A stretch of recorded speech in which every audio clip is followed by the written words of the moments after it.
I think about this a lot, that on June 5th, 1988, if God or the doctor or anybody had come to me and said, all right, here's the deal. Here's your son. He's going to be an incredible young boy, and you're going to love him with all your heart. And he's going to love you back with all his heart. And you guys are just going to enjoy each other to death, and you're going to be silly, and you're going to be goofy, and you're going to do everything that a father and son could possibly want to do. But you're going to lose him at 19 and a half. I would still take the deal every time. My first meeting with Ben was probably with either his mother or father. And my first, then when I saw Ben alone, it wasn't apparent to me immediately exactly what the problem was with Ben. I remember he pulled up this song that he'd been working on, and it was about his funeral and him lying in the casket and who all would join and what suit he would be wearing. And yeah, the signs were all there, but what can you do? What could we have done? Well, this is where we used to play tennis. And we're about 500 yards from where he hung himself in the basement. He hung himself in the basement of the house that he lived in most of his life. He hung himself on the chin-up bar that him and I built. He hung himself on the belt that I bought him for his bar mitzvah.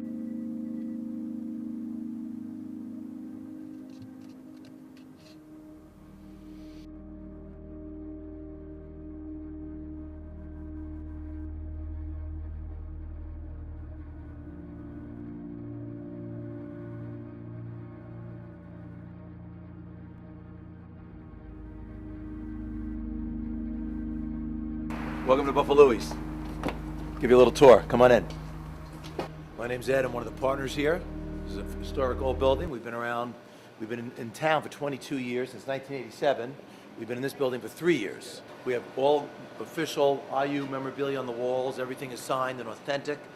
Our motto is greatest wings in the greatest town. So, Buffalo Louie's. Over here is a jukebox. My son's CD is the first CD. I'll program a couple songs for you. The stage is dedicated to my late son. This is a beautiful plaque that basically talks about what I'm trying to do right now. And I'll just read the last paragraph. It says, you can cry and close your mind, be empty and turn your back, or you can do what he would want. Smile, open your eyes, love, and go on. And I know that's what my son would want, and that's what I do.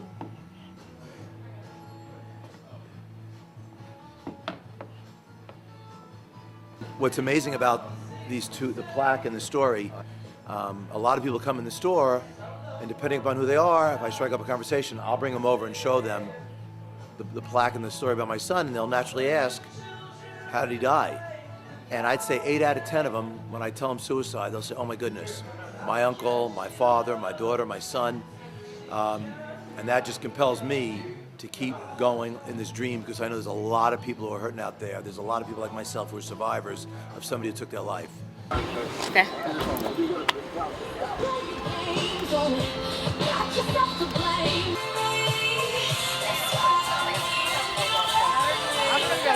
The line of grout for the next one way up here, and the grouts are on the car. We were going to do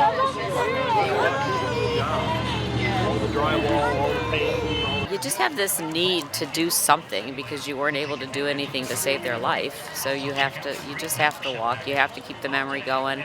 And I think what I went for the first time was to help me heal. And it was healing in parts, but in some parts it threw you backwards. You know, a lot of the times when you lose someone to suicide, what you try to do is escape it, and you don't think so much about the death and how things happened. And so it's in your face when you're at that walk. It brings all those emotions back again. Hi, I'm Susie. Hi, Debbie. Hi, nice to meet you, Debbie. Walking for Ben. Walking for Ben. Is that your son? Yeah. Oh, well, that's great. We're walking for my brother. He passed away in October of 2009. He was 47, so bless you. He looks like that. But I mean, I've been dreaming this for a long time, to make this dream a reality, to have his music help others, by having current stars re-record Ben's music, and all proceeds of the 2 CD set will go to raise money to fight bipolar, fight depression, fight teen suicide. 5 college students are going the distance on their bicycles, and it's all in support of a good friend. Well, Bill and Carla, the team of 5 students is riding from Waco to Alaska, if you can believe it. That's 4,500 miles. That's good.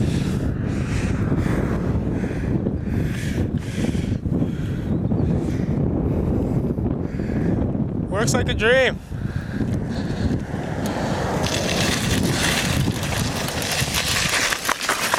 Oh. Take the camera. Protect. I saved the camera. Good job, Andy. Yes. It all started 6 months ago when one of our friends told us that he had attempted suicide. So 5 Baylor University students decided to act. They talked of life ambitions, what they'd do if there were no limits. And one person said, oh, it'd be awesome to bike cross country. Another guy said, I've never been to Alaska before. So we put 2 and 2 together. But there was a catch. Start a Facebook group for the cause, suicide prevention, and if 250,000 people joined, they'd set out on their journey. We honestly thought that's going to take a year. But in 13 days, we reached over 250,000 people. They're looking to us to do something about this thing, to get the word out there, and we can't let them down. They started their trek from Waco on May 15th. Asked them to rate their athleticism on a scale of 1 to 10. I would say we're probably about a 5. Yeah. We're not horrible, but we're not awesome either. With one destination and one mission, these 5 students are truly riding for life. Dinner, lunch. Yeah. Try and keep these rotations Find going. a picnic spot. Or Yeah, we don't need to stop and dilly-dally every time we stop to talk. Well, whenever we switch out, we need to be just switch out. Yeah. Slam it, go. Yeah.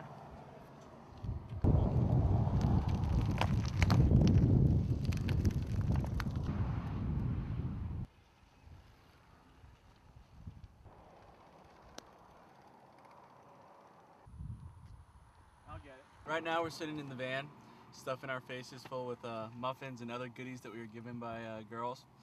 Right now Nathan's probably back there using selective language and working his butt off, but you know, we're working hard too, you know, eating the muffins.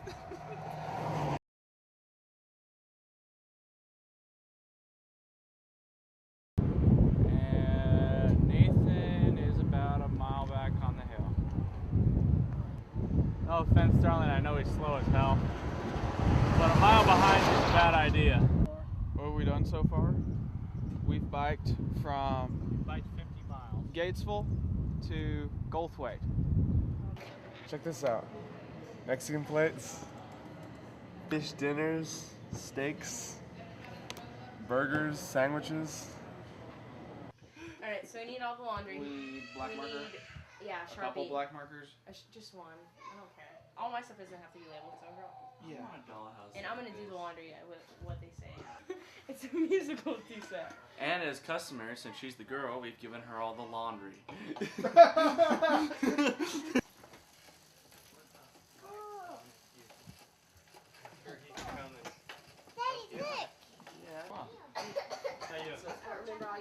Don't worry about it. I'm Nathan.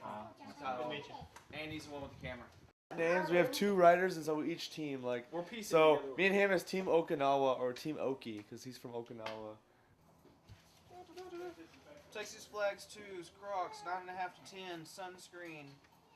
We need to get some bike chain locks to lock it to the trailer, and we need a trailer lock. Anything else?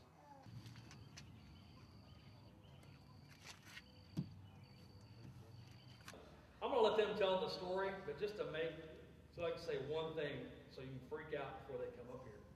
They're riding their bicycles for a cause, and they started in Waco. They're not just riding to Lubbock, even though that'd be a good place to ride. They're not just riding to Colorado, and they're not even just riding up to Dakota. They're going to England. their bicycles. Thank you for having us here. This is our third day coming in. We've biked 200 miles already, so we're coming in now. Hi, I'm Allison. I'm the only girl on the trip, so my main concern is when do we get to do laundry and when do we get to take showers? So, I mean, riding with 4 other people and they're all guys, I'm kind of wondering when we're gonna be able to go get cleaned up. Okay.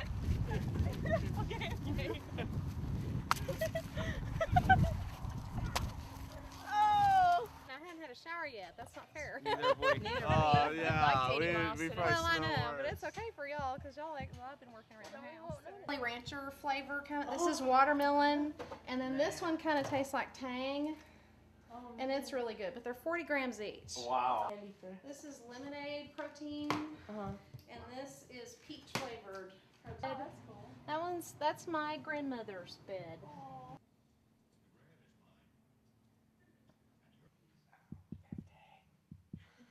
So much. I'll be emailing and Okay. all that. And okay? we'll give you a heads up on our way back. Yeah. 'Cause Oh, we yeah. may be calling you for a sure place to we have stay. a big party at Perini's, okay? Slap. Really gonna come in handy when we get to California. Oh, no.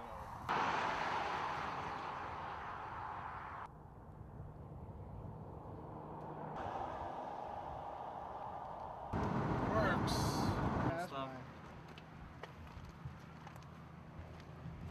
We'll be able to operate much easier if we are a little bit cleaner. Well, yeah, if people can actually sit And people here. won't get sick. That's the other thing. If we live in squalor for the next 3 months, we're all gonna get sick. So we have a new rule. No one's allowed to pull anything out except for me.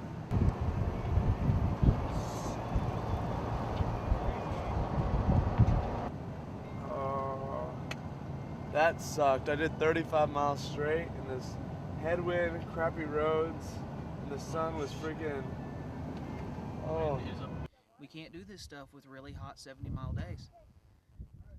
It's not gonna work.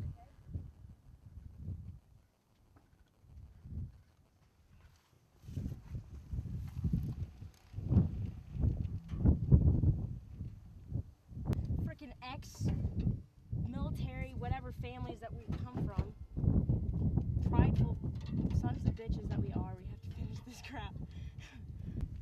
Never coming to Snyder again. Just thought I'd let you guys know. No more coming to Snyder. Andy still probably got this 5 in him. I still probably have a good 10. Good job, Andy. But we don't have that far to go.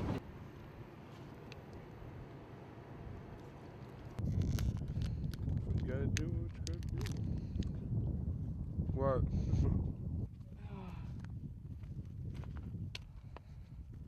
This is our longest day ever. Are you alright? Yeah, I'm probably gonna need 5, but I'm okay. You okay? Yeah. Nathan, you going again? Give me a couple minutes. Yeah, sure. You sure you don't want me and Kyle to go? Well, if you're asking my lord ass if I'd like to breathe a little bit, well then yeah, but I'm okay. I got another 5.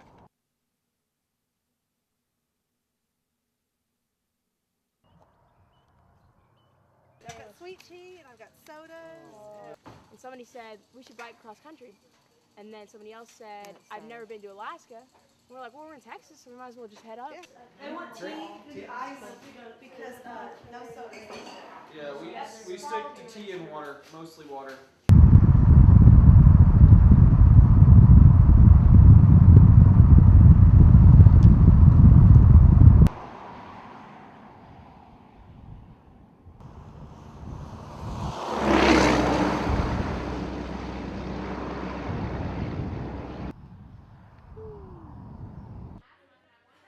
Hi everyone, thanks for coming to Potbellies.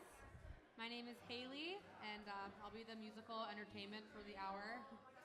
And this is a song called Big Man, written by my brother Ben.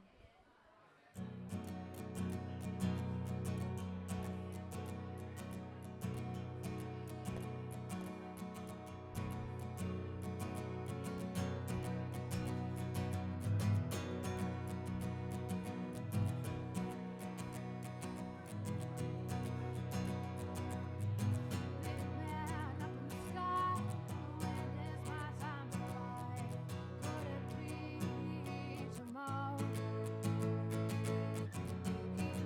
Growing up with Ben was very normal. We had a really great childhood. Our parents loved us very much. Just a lot of love and laughter, good family vacations and memories.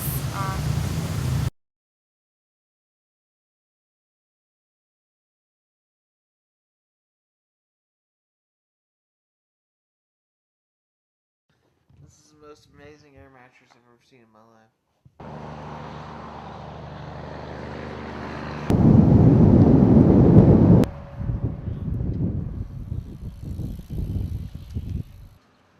Welcome to Lubbock. Oh, hi. Working on bikes. Hi, Kyle. It's nice to meet you. Justin. Jason? Justin. Okay.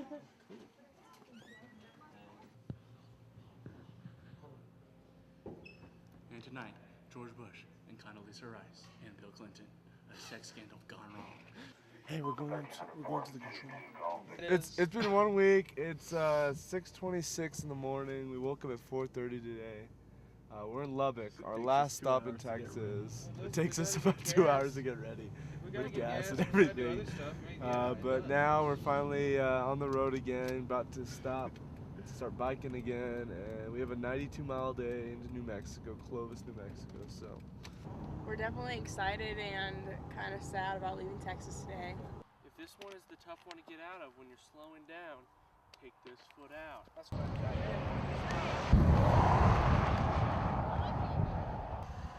That's that's not safe. No.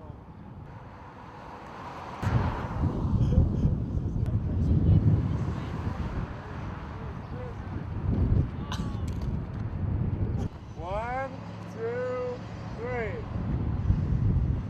Good one. Like that peak and like Cimarron and Raton are both really famous passes. This is Billy the Kid's grave. He's right there.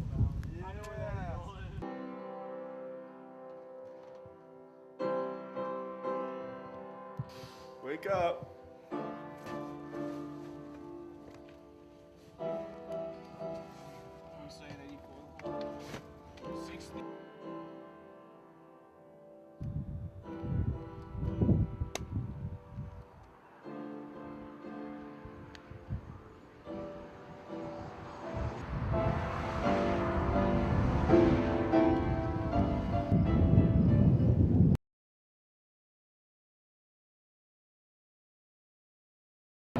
But we got a piano in our house when Benny was about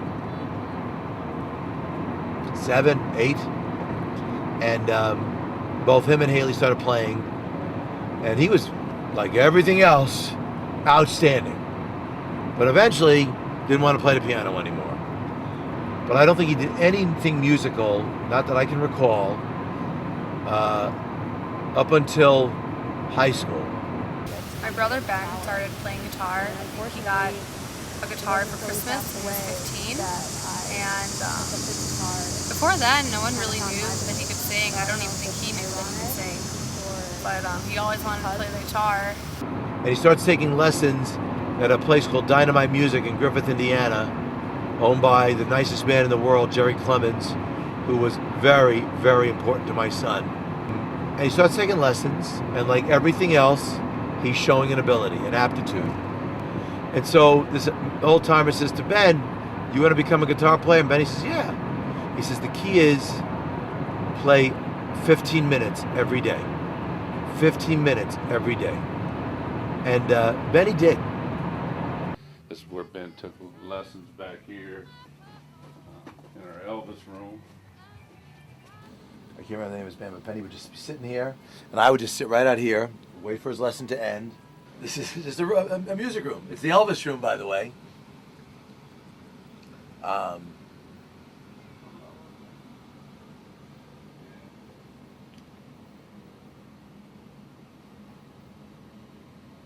Anyway. Well, for example, when he wrote the song Big Man, he goes, "Dad, I wrote a song I think you're going to really like." "Oh, yeah." And he would always tell me the title at least. At least I could get that out of him. "What's the name of the song, Ben?" "Big Man." Oh, now, funny thing is, I thought, and funny, there's a little humility for me. I thought that Big Man was about me when I first heard the title, because sometimes he would call me, say, "Hey, Big Man, what's going on?" Hey, get on the other side. Oh All right, smile. One, hold on. One, two. We're in Farmington, New Mexico. An awesome Baylor alumni house right now. So we're kind of relaxing, unwinding after a long day of riding. Enjoying yourself.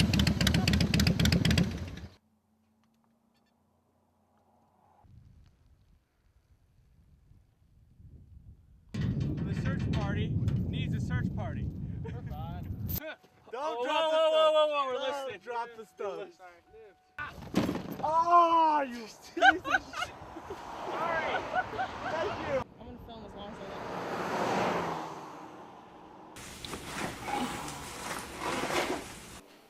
The National Atomic Museum in Albuquerque, New Mexico.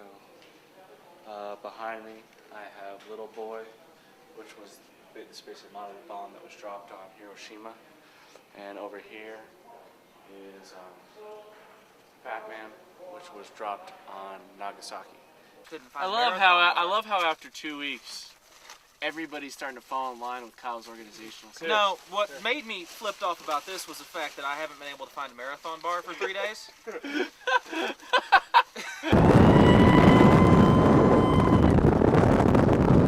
It's actually working pretty well. It's working pretty well. How you like the hills, Justin? How do you like the hills? I bet these cars are like, what the fuck? Wave, Justin.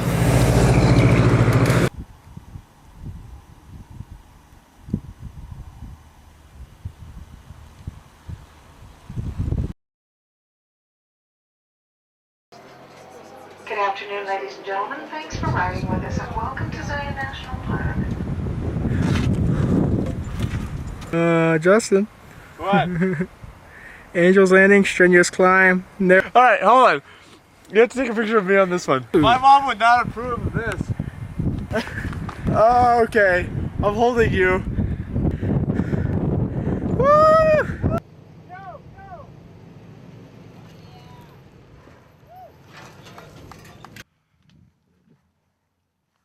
Got it. Fire's gone into cardiac. Go.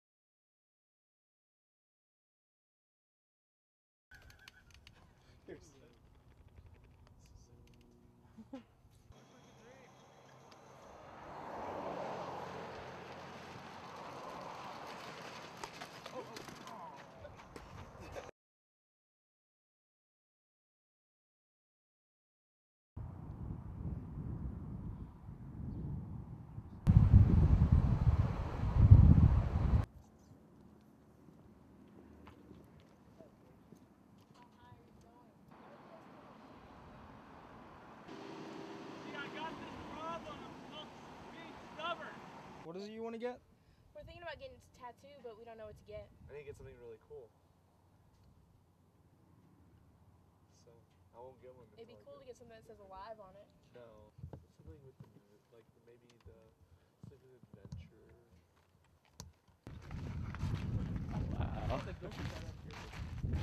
bet they built this in a Hey, photo, Andy. Andy. Yeah, photo. You want like... Okay. What is that? It's just all the pictures of the UFOs out here. Look at that, look at it. There she is. Miss America. Upset, Allison. Why are you upset? Come on, be honest. Come on, it's okay. Allison, why are you upset? Okay. It's about to blow up on the tube. There's gonna be blood splatter all over. Where's the conflict? I'm upset because Andy wants to frickin' get a new bumper sticker and film us putting it on.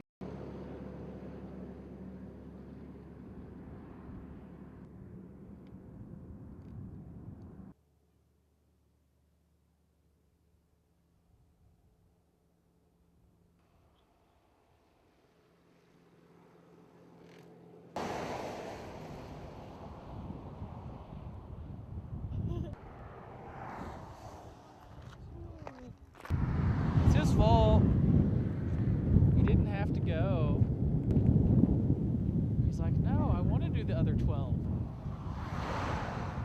Just so happened to be a mountain pass, which we told him. And 20-mile-an-hour winds, which we told him. Well, actually, I guess it's massacre. It's still a hill. 6 of his 12, and it's an hour and a half later. It's like the lowest gear he's got. It's 6 more miles up from here to the park. That's not even the peak of the pass, but it's 6 more miles from here to the park. How you doing? I'm gonna keep going unless no one takes my place. No? All right.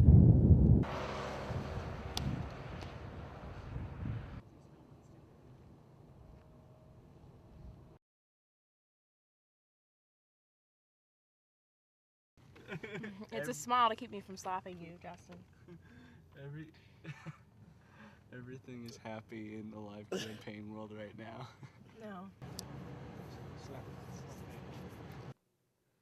Worst one person for me was probably tearing the muscle and then having the doctor tell me that I need to lay off of it for several weeks and not like 1 or 2 weeks. He's like, Kyle, you're going to be laying off of this for a while.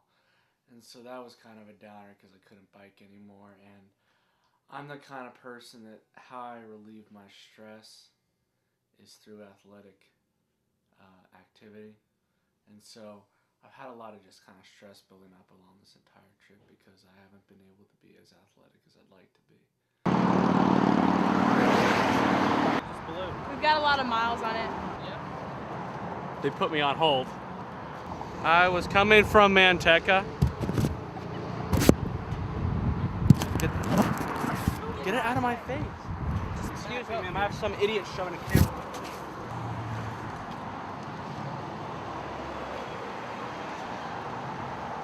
You realize he almost killed us on accident. Like twice. We almost ran into a 18-wheeler, and then we almost ran into a van and a car.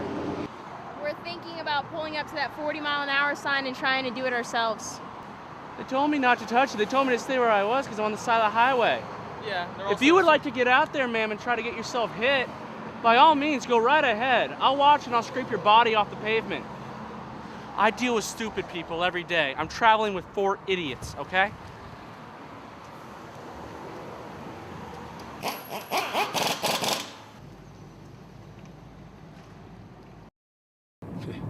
You know, he just didn't want to do it. I'm not good enough. Anyway, he's going to headline a show. Finally, he's all excited. He calls me up.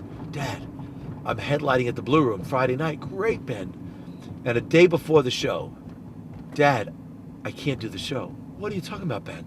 I have to cancel the show. I said, Ben, this is the greatest thing that's ever happened to you. You now have to sing your originals. You could do it.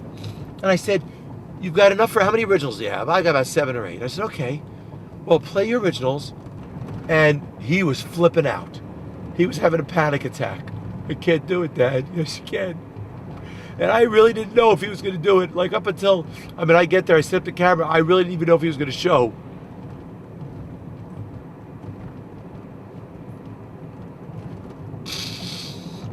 But he showed. And it was an amazing show. So Ben was eventually diagnosed with bipolar disorder, and that's always a serious diagnosis. It changes your whole life to some extent. I wrote him this letter, I remember when I was at camp, and my mom told me. And in the letter, I was like, Ben, I don't know what I would do without you, and I can just see this all ending so badly, and if you ever left this world, like, I don't know what I would do. And he wrote this letter back to me that I still have, of course. And it was like, something along the lines of, I'm not suicidal anymore. I know I have a good life to live. I just need to be sober. Was the last line of the letter. We got concerned that maybe we needed to put him on an antidepressant.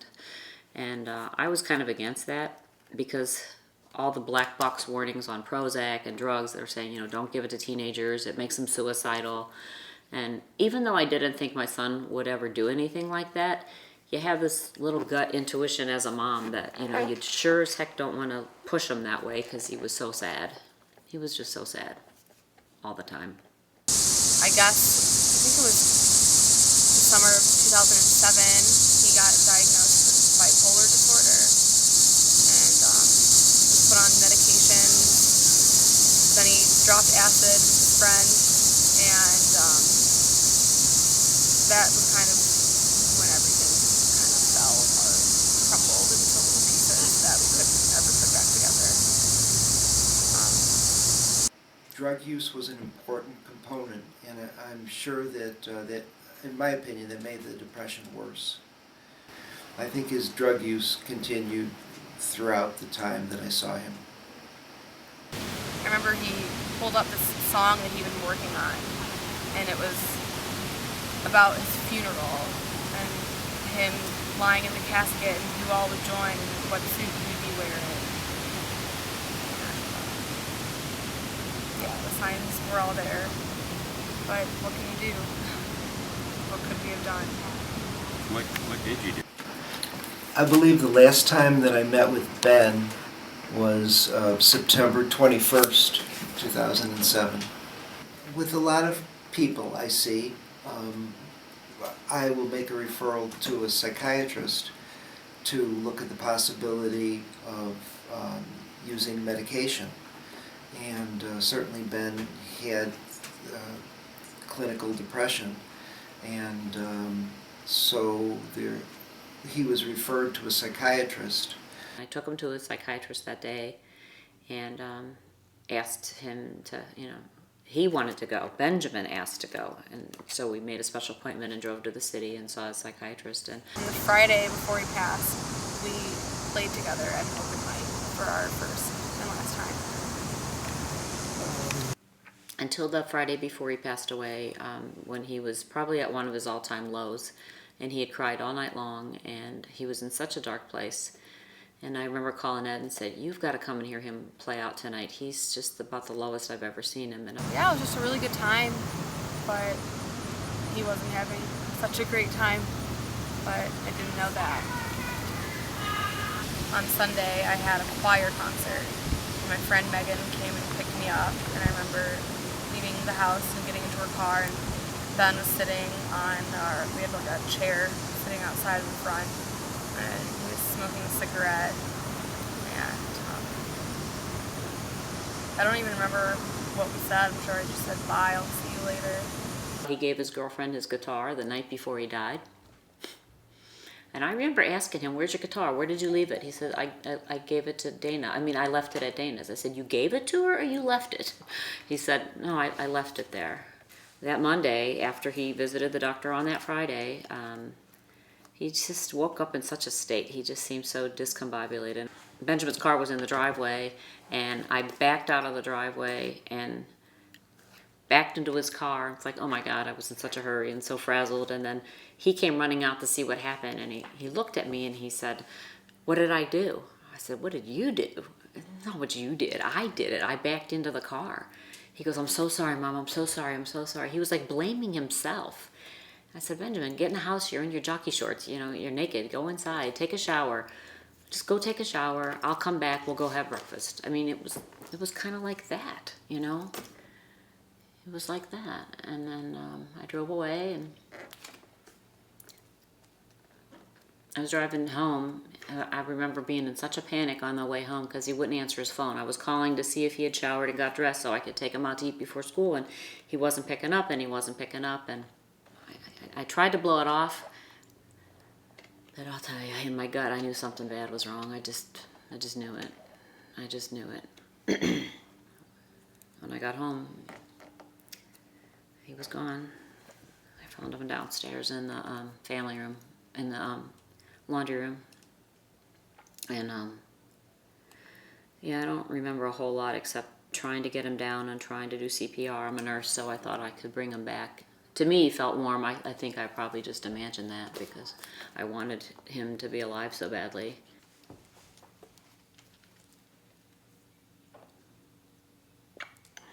The only thing that gives me peace right now is knowing that I said to my son the last time I saw him was, "I love you."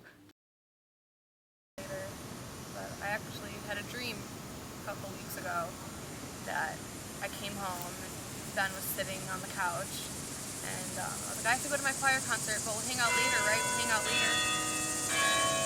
I was like, "Yeah, we'll hang out later."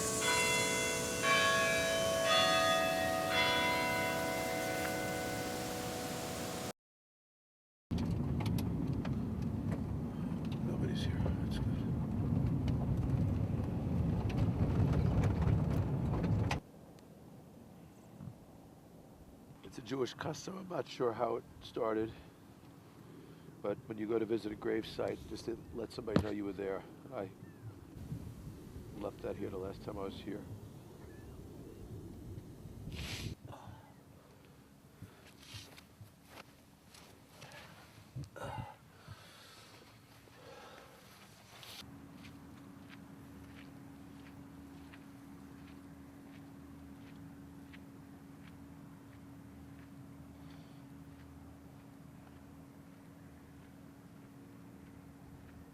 It's not easy coming back to the cemetery. I don't come here very often. Because obviously it brings back all the memories, and it's not that I want to erase them of the funeral, but the funeral obviously was just total devastation. I just had no control of my emotions. And when Jewish people die, they have to be buried very quickly according to Jewish custom. And the funny thing is, after he died, I thought to myself, my son's going to die and there's not going to be anybody at the funeral. Boy, was I ever wrong. The whole world showed up for that funeral.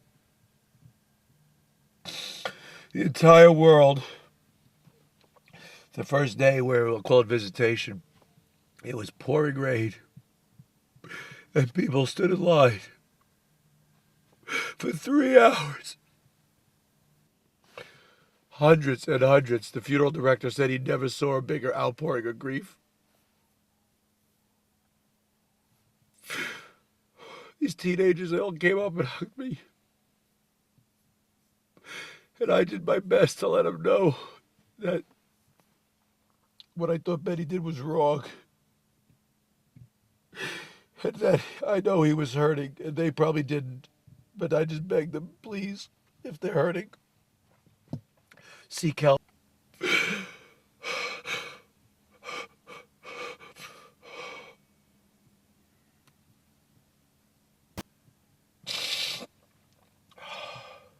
Oh, it's 0 because we're good.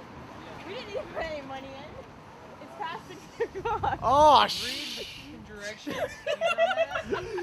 Yes! It said read the directions. I read those directions, not those directions. How do you like San Francisco? It's my birthday. Happy birthday to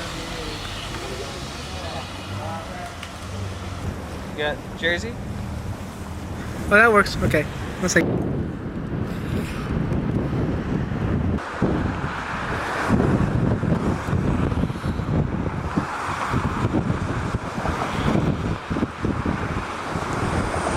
I know that recently in our county and in our community, we've had a handful of kids that have young people that have taken their lives, and it's been hard on our community, and I know it's been hard on some of my youth who have dealt with it directly in my youth group, who were friends with some of these young people, and it's pretty hard. And when that happens in a small community, it hits hard.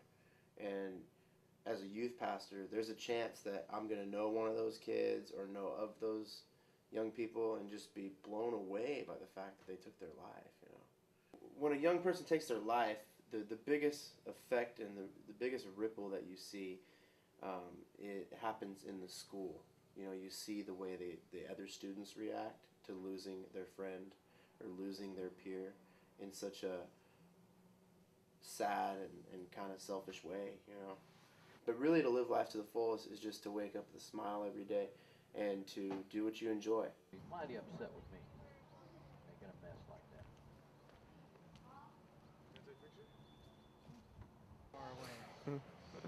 We're not good. People fun, Dave?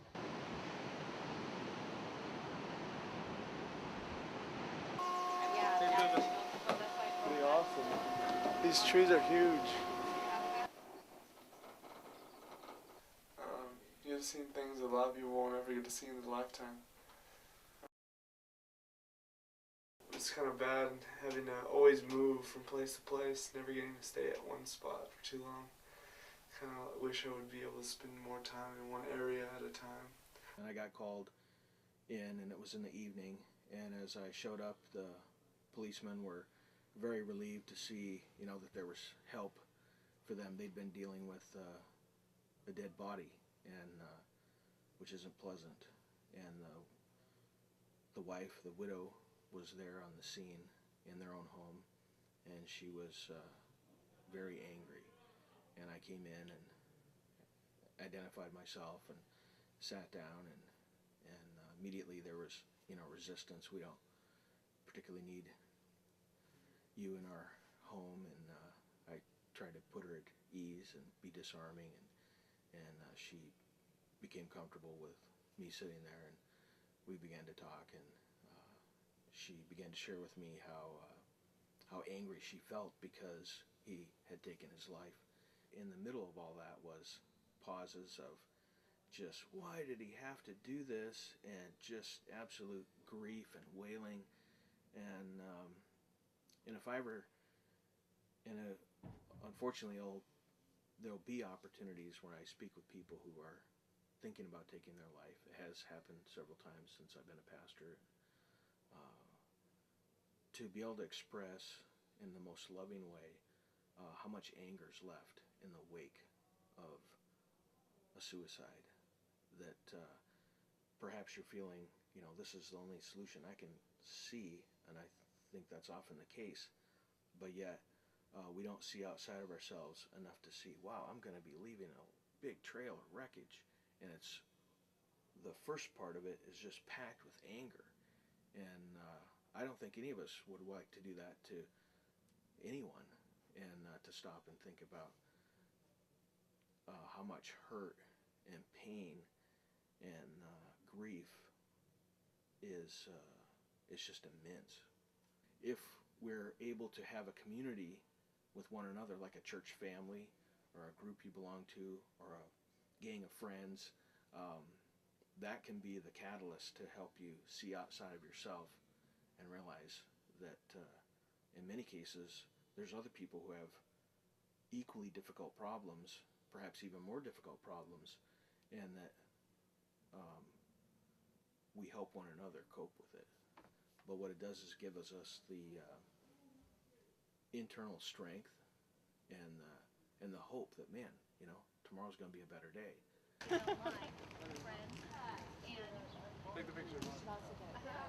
Well, I'm with the Yamhill County Suicide Prevention Coalition, and unfortunately we were propelled into action as a result of losing 3 youth to suicide in the fall of 2005. So a local group of us from schools, from faith-based organizations, from mental health, from prevention, came together, tried to think a little bit about what sorts of things we could do to help.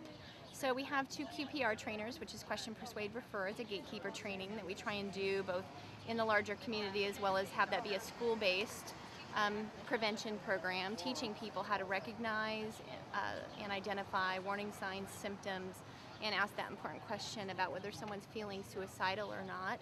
So we've been doing that. We also do a lot of community outreach and raising awareness. So for example, we worked, I think we finished the product in May. It took us about a year or so to put together and work with our local community television station to put together a production.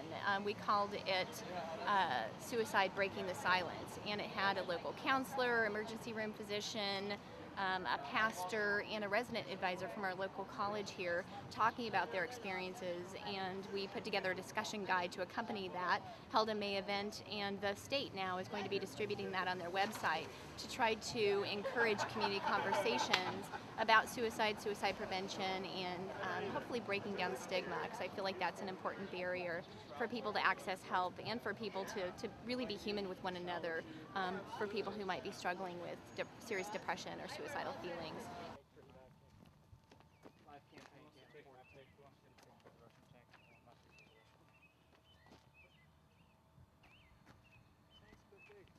Back up then.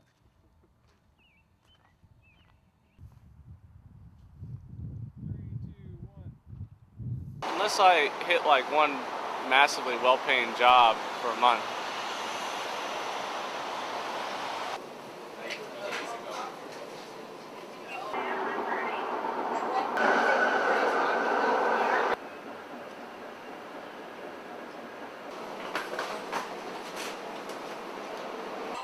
You're gonna miss him? It's kind of sad. You have to go. Why is that? It's tough. Oh. Bye, Keely. Be safe, okay? That's handy. What's it? See you, man. See ya. I always smile. I'll see you all around. Bye-bye. Bye, Kyle. Bye, Kyle. I'm sad too. I know, it sucks. I need to go shop away my anger. Upset. Shop away. Came by myself, but not alone. Not alone. Hello and welcome to our second annual Columbus Out of the Darkness Campus Walk. We are walking today, obviously, to remember those that we've lost to suicide and to help raise funds and education for the American Foundation for Suicide Prevention. We have 828 pairs of shoes. They do represent the number of suicides alone in Indiana last year.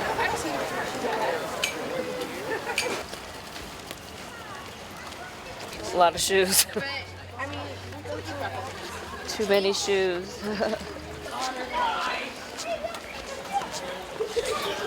The year after Benny died, I had a bench donated to the park where we live.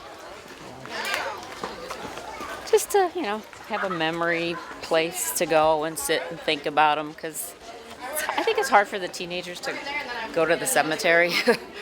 It's just like, that's really not their best memory of Benjamin. I think the times that they spent with him in the park are the best times. And Benny was very musical as well. Yep. Yeah, JJ played guitar and the trombone. Oh, Yeah. same thing. You're kidding. No. How old was he? 19. Oh, JJ was 13. I heard. That's terrible. Yeah. Thank God I have all his recordings. I've only got 2. Uh, I can hear when he starts the beginning, very, very light, and then at the end of the recording, I get to hear his voice. Yeah. And it's his voice, and so I love that I have his voice. Yeah. So, otherwise, I don't have a lot. That one little sign says volumes. Probably was. It's our most horrible time of grief. We're trying to educate people. It says, just say his name. It's okay. You think it's going to make me cry? I cry every day. And so make me cry, please. Ask me about my son. Right. I need to keep his memory alive. I need to talk about and brag about him. He's still my son. People say, how many children do you have? 2. Right. 1 here and 1 in heaven. But I got 2 kids. When Ed called me to tell me that Ben was dead, I was surprised. I hadn't anticipated that at that time. I was hopeful that the therapy that we had done, the support of his parents, and they had tried very hard to be supportive with him and had provided him with all kinds of services to help him in terms of my services, in terms of being both mom and dad were very supportive of the music. His sister was supportive, and he was seeing a psychiatrist, which I was pleased about because he was using some medication, and I had hoped that that was going to help him with the depression. That Friday when I took him to the doctor and I asked the psychiatrist, should I keep him here? Should we admit him somewhere for his own safety? And he point blank said to me, absolutely not. If I thought he was going to do anything, I wouldn't let him go home. He wasn't taking his drugs. I didn't know he wasn't taking his drugs. In fact, I was counting his medications at home to make sure he was taking his medications, and they were disappearing on a regular basis. But when the autopsy came back after his death, I got the results, and there were no antidepressants in his bloodstream, so he wasn't taking them. Many people don't like to take medication, and if people experience mania, where they have racing thoughts and decreased need for sleep and increased appetite for reckless behavior, they like that high. It's exhilarating. It's exciting. And some people stop taking their medicine because it cuts off those highs. I think that's what probably eventually led to his demise, was that he was just so messed up from not taking his medications regularly. And so I was surprised and shocked that he had killed himself. I did not see that coming. It was just something in his head wasn't normal, Like, I've gone through hell and back, and I have never felt as depressed as Ben ever felt, which is amazing. You know, like he lost his parents' relation. Like he went through a divorce, and our home life wasn't completely stable. But I don't know. I feel like compared to what I've had to go through, it's like, come on, Ben. Like what the fuck? Like I can get through this, and you can get through that. So. As the therapist, when you have a patient who kills themselves, then you immediately do some soul searching and you wonder if you did everything you could to help that person, or if there's something else you should have done or should have seen. There's that 20-minute moment in time where Ben walked to the laundry room and hung himself, that he could have went and took a shower, or went on a run, or just cried in bed. You know, why did he have to do that? Why would you do that? Why would you do that? And this is an original one I wrote. It's called Let Me Go.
Now I can't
sleep.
go.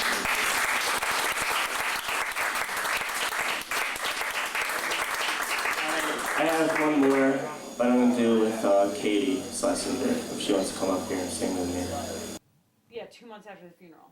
And so it was like an incredible distraction at the time. It was a really much needed distraction.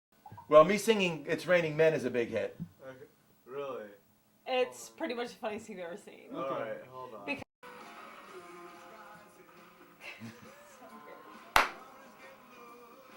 I was trying to win $1 million for my son's project. I was willing to do anything I could.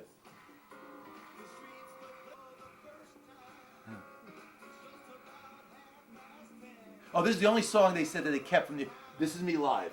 All the other songs I re-recorded later, but this one they liked. I was out of my mind.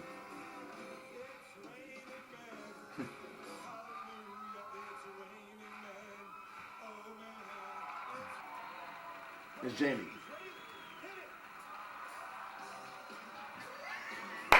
Oh God, it's embarrassing. Again, I was trying to win money for my son's project, so let's keep it in perspective now. All right, so now we come to the end of the show, boys and girls. It's like, you know, when you're on the ride in the carnival, and then all of a sudden you come around that final turn, and the guy opens up your door and says, "Ride's over. You got to get out now." So a dear friend of mine created this memory quilt for me. She just asked for some photos of Benjamin and for some of his clothing, and she put this together in the most beautiful tribute to my son. So I have all the beautiful pictures on here that are some of my favorites of Ben. At least he got to surf once and swim with some dolphins. You know, there's things he's never going to get to do, but I was happy to know he did that. And his high school photo and pictures with his cousins. And a lot of these patches of the quilt are made out of Benny's clothing, his shirts and his boxer shorts and his jeans. So this is a precious thing that I wrap myself in a lot, just because it reminds me, everything on here just is so reminds me of my son. Here's his tattoo that was on his back. That was a lot of pain he went through to have that tattoo. Yeah. It was inside the tattoo. It said, "Emancipate yourself from mental slavery." That's one of the lines of Bob Marley's song. I guess that should have been a clue, right? It's beautiful. Yeah, it's a great quilt. Here we are at a wedding, dancing. I got to dance with my son.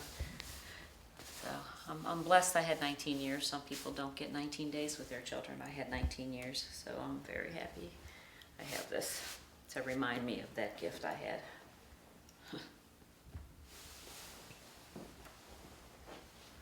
Thank you. Thank you so much.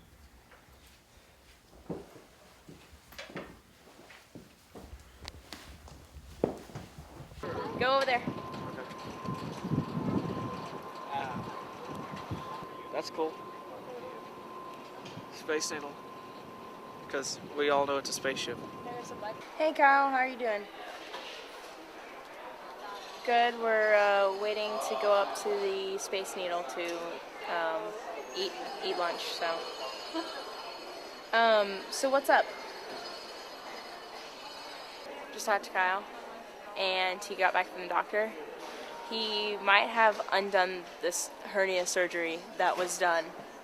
He basically probably popped open his stomach again and has another hernia. Well, that's true. Good to see your house. I heard people, because I had my window down, people were like, AliveCampaign.org. I was like, yeah, I've been reading it.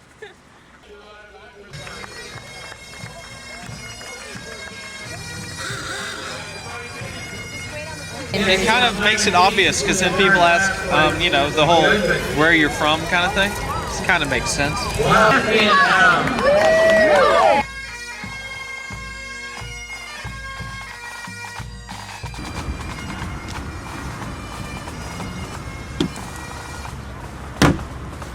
Ready to go to Canada? Yeah. Go. Let's go before we die or something. Oh my goodness. Look at that. That's the traffic, dude. Isn't it? Where do you guys both live? We're both we're from El Paso, Texas. We're from Texas. Okay, can you remove your sunglasses, please? Where are you heading up to? We're going to be going through actually to Alaska. So You're biking up to Alaska? Yeah, we're biking around a bicycle trip. We did it, dude. Across the border. The two heaviest people. It still has not blown a tire. It still has not blown the tire. It is going to get to Alaska. It is going to get to Alaska. It's gonna get even with Alaska, I'll give you that. We'll get even with Alaska. Okay.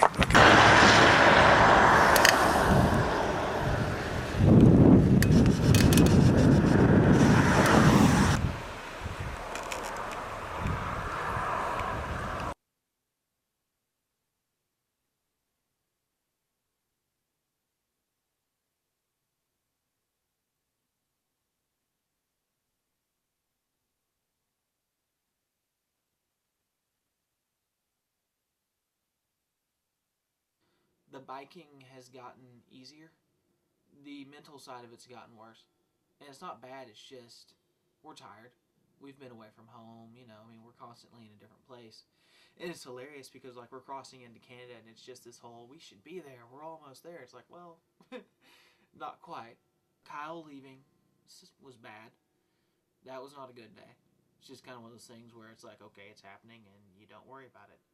At least that's how I deal with stuff like that. It's kind of cold, but whatever. You accept it and move on. I don't know. I mean, we've had our good and bad times.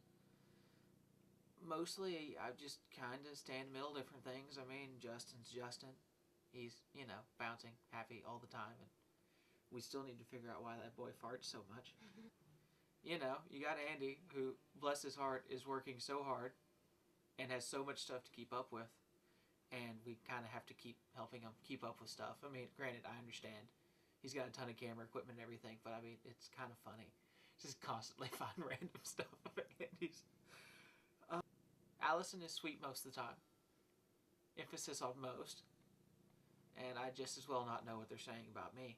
I'm sure I'll find out later. I know when I'm about to do something that's going to freak out Justin, and Justin pretty much knows when he's about to do something that's going to freak me out, and, you know. And Andy's just Andy. He doesn't bother anybody. He just kind of does what Andy does. And, you know, Allison just kind of doesn't care. We are awareness campaign. We are suicide prevention. We are so many things. The core of what I see every day is just our team consistently just working through the day to day, realizing what's going on. I mean, just dealing with everything, which, again, it hasn't been that bad, but a lot of this is just 4 people, 5 people when we had Kyle, unfortunately had to go, coming together and just working things out, pulling this out of nothing.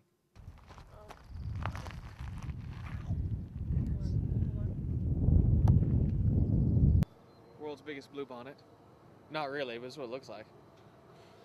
Standing in the road's probably not the best idea. Now granted, if you look at the road, not just a whole lot of people are going up and down it. Probably have tap dance lessons or something out here, but Cool.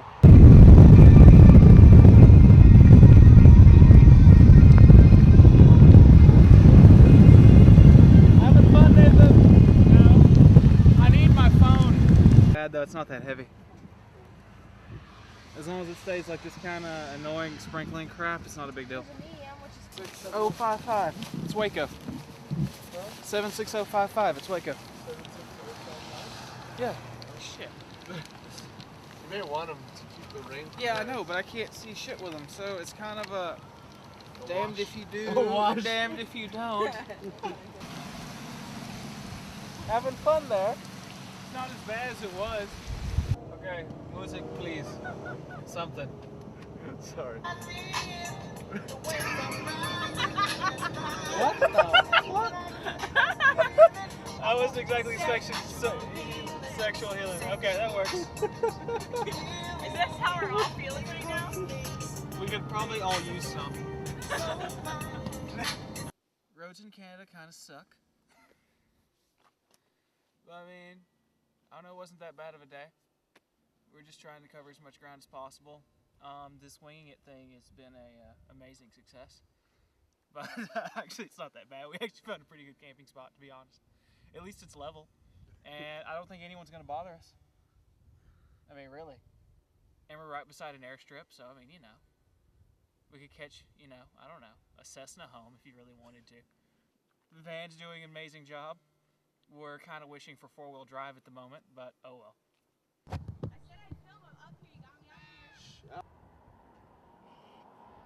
Mosquitoes suck. Yeah, it's cold. Oh yeah. Mosquitoes. Okay.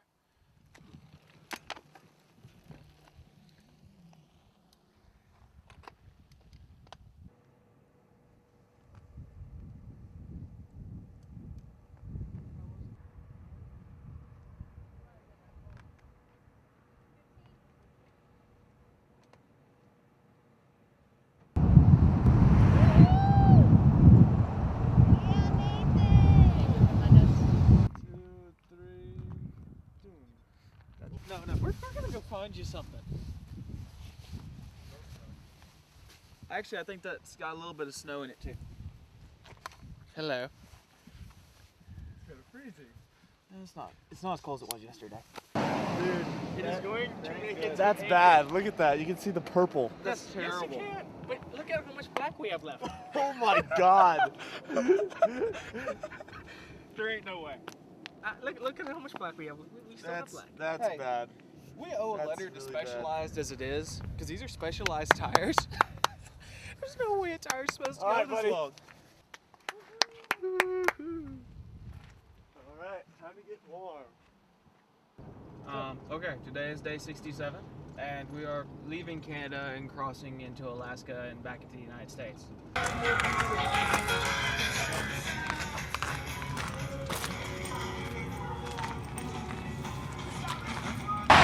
You lost weight? Yeah, I have. Good.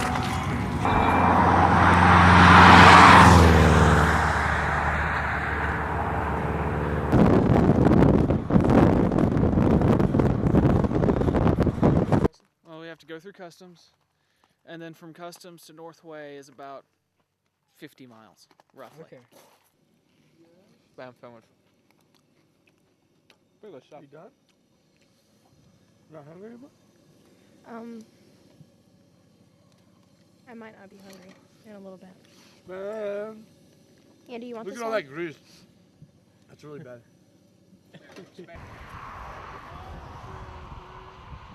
Kind of got a little nail problem. I was like, all of Where? a sudden, right here, I was like, it was going clink, clink, clink, clink, clink, and I was like, what is wrong? And then all of a sudden, I stop, I'm like, shit. And I hear a and I look, and I'm like, what is that? And I'm like, holy crap. Cool. You're fine. It's a little bear. Look at that. Aww. It's a cute bear. We have wildlife.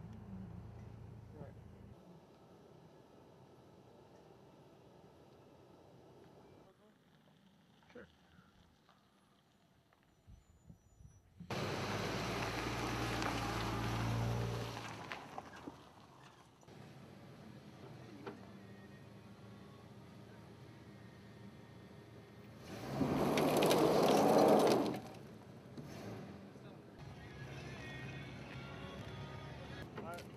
Wait.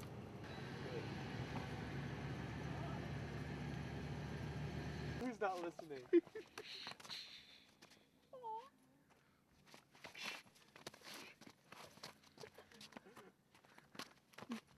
Tackle Noah's ass. I got you. I'm not gonna hit a girl. I'm not gonna hit a girl. You just did. You just tried. I'm not going to. Am I going to hit? Go for it. Yeah. They're more numerous than ever. They say that the Alaskan state bird is a mosquito. So that's what we have right here. Today is, well, it's July 16th. I believe it's day 63. It's day 63, and we're here in Deans Lake. And so we're stuck for, I think, the third time on this trip with tire problems. We had one in Arizona, one with a pop tire, and this one. So, you know, and 11 days till we hit Anchorage, and so we're almost done with this trip. It's been going, I mean, we've got to see so many things that I don't think anyone else will see in their lifetime. Well, a lot of people won't, and I feel kind of blessed to be on it, but I'm kind of missing home a little bit, homesick. So. Okay, that's cool. That's cool. That works for you? That works. I believe it's French. Okay.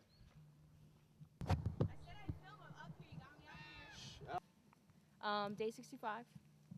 We had some cold weather, colder than we're used to. It's about, it was about 15 degrees Celsius, which is about 60 some odd degrees Fahrenheit, maybe a little colder. So we biked through that.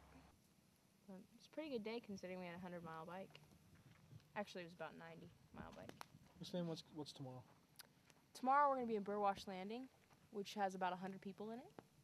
I don't know how many miles we're doing tomorrow. I think it's like 80. This is Haines Junction, where we are right now. And this is Anchorage. We're on the same parallel right now. We got to go up and back down. It's a little cold!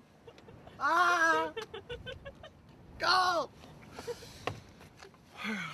Warm up, warm up. You guys suck. It's freezing. Ah!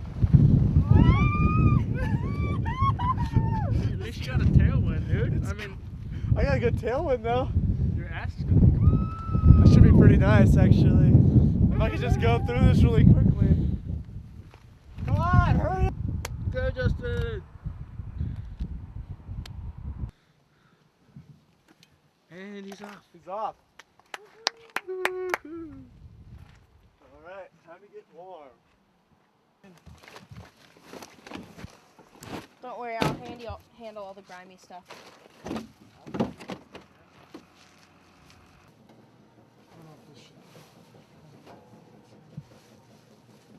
Oh, I touched my hands on the crotch part of the laundry. You can wash your hands. It's just dirty laundry.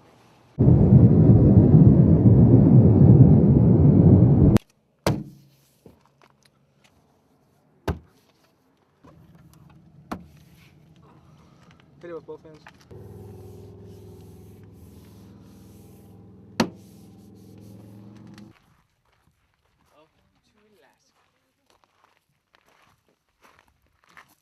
Every time a road is constructed, the ground surface is disturbed.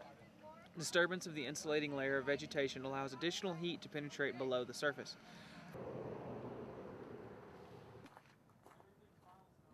Yay! 421 miles to Anchorage.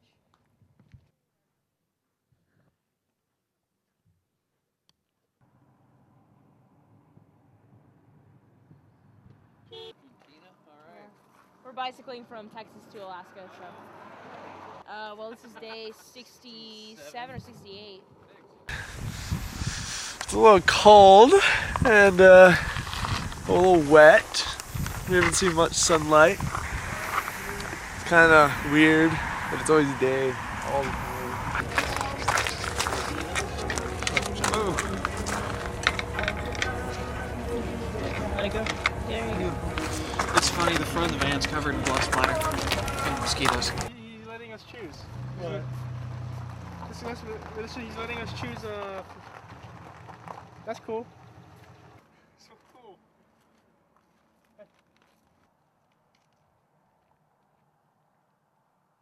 I started traveling in December 9. December. Oh. I crossed 14 countries. 14. And I think 29,000 kilometers. The idea is to go Dead Horse at the top of Alaska, and then return to Anchorage, and maybe send the car by ship to Ushuaia, that is the southest point in America, and drive back to Buenos Aires.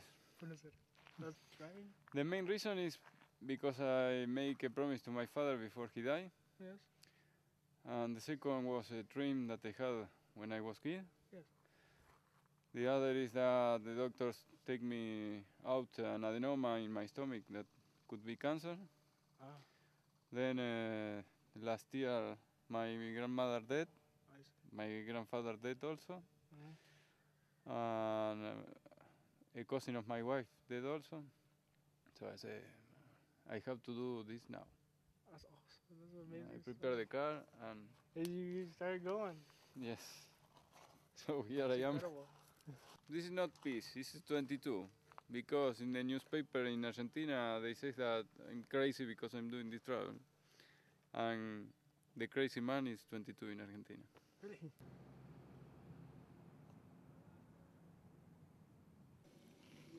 Bam, famous. You done? Not hungry anymore? I might not be hungry in a little bit. Man. Andy, you want Look this at all one? that grease. That's really bad. From Done Rice and Beans, and we're doing spam, and you're welcome to some spam if you want it. You know, We're eventually going to go to Cajun chicken. Aha! Okay, with me today, I have a group of college students from Baylor University, and they are on a unique mission. They have started an organization called Alive Campaign and are biking through our nation to raise awareness about suicide. They began their journey in Waco, Texas, and are nearing the end with their destination being Anchorage. So guys, what has been the most challenging part of this trip for you? I'd say probably, other than the physical part of it, is learning how to live with one another. Went through Zion National Park, Yosemite, and we've been to San Francisco. We've been through Portland, Seattle. Vancouver was amazing. And the other thing which people need to understand, and I think is the real lesson here, is when you end your life, all you're really doing is transferring your pain, you're shifting your pain from yourself to others. It is a very selfish act, but when you're in that much pain, you're not thinking of others. You're just, and I know my son was not a selfish kid. I have testimony after testimony how caring and giving and sweet he was. But he was in so much pain inside, and he just felt that was the best way to solve his problem, and that was not selfish on his part. He probably felt that he was I know he thought he was helping others and relieving them of because we knew he was struggling. His inner family knew he was struggling. His friends didn't know it nearly as much as those closest to him. I did that at my house the other day. My parents looked at it like,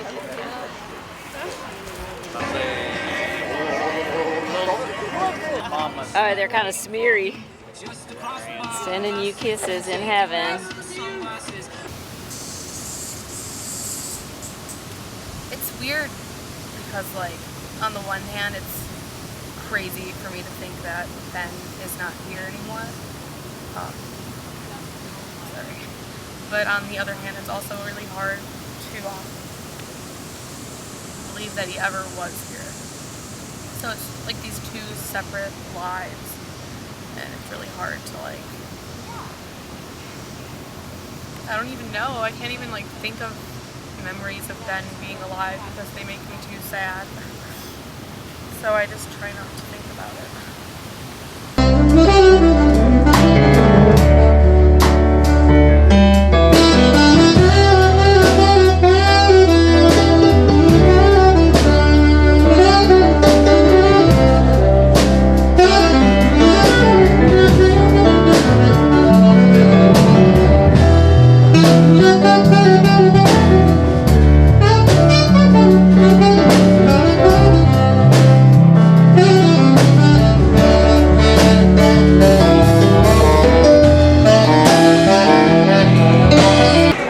My name is Ed Schwartzman, and tonight is a celebration. It's a celebration of several different accomplishments.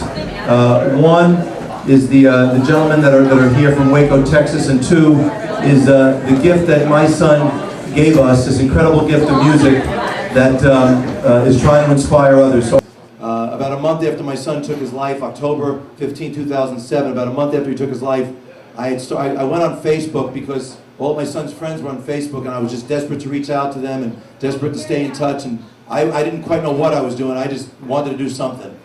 Well, I joined the group at about 50,000, and I used to go on that site every single day, and people like me would post pictures of their loved ones who had taken their lives, and it was just overwhelming because of all the stories. You would take your mouse and you would just drag it over all these beautiful young men and women. You just couldn't believe what you were looking at. And so about a week and a half ago, I sent a note to the 4 bicyclists. You guys have 350,000 people in your group. I said, could you send a note out to every one of them saying there's a guy with this music and somebody's got to know somebody who can help me realize my dream?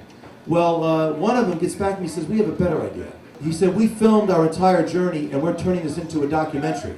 And he said, we've listened to your son's music, and we would like their music to be the soundtrack for our movie. By the end of the summer, that song will be grab a couple. Yep.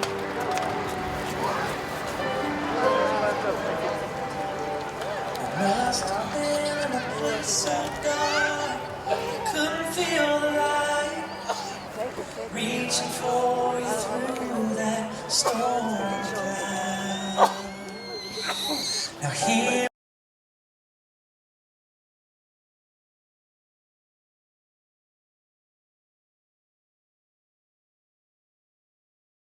we are again in a little hometown. This can't be the way you meant to draw a crowd.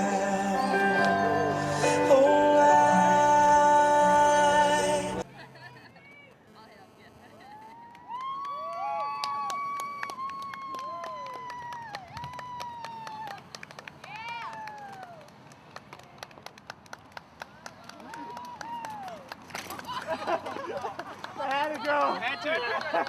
It's not as you're walking here, but I'd say it's actually probably the rest of the.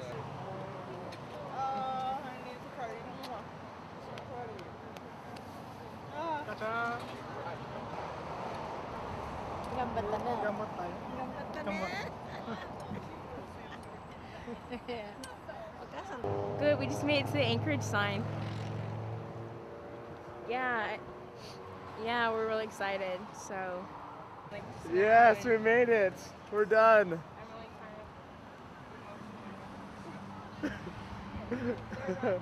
We're happy.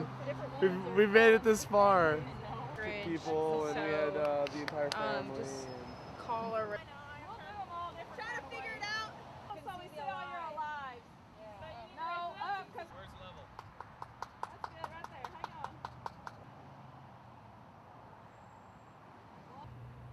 My son was 23 years old, but when he found out that his dad had cancer, he really didn't know how to deal with that. And it was like 2 days before my husband died from cancer that he took his own life. I want to let people know that it is okay to talk about that. If you do have a problem, to go to your friends and tell them that you need to get that concern out. There's too much suicide happening all over for people to be quiet. Let's see, what else is there specific to talk about? Kyle leaving. Well, that just kind of had to happen. He just felt like he needed to go, so he can't be stupid.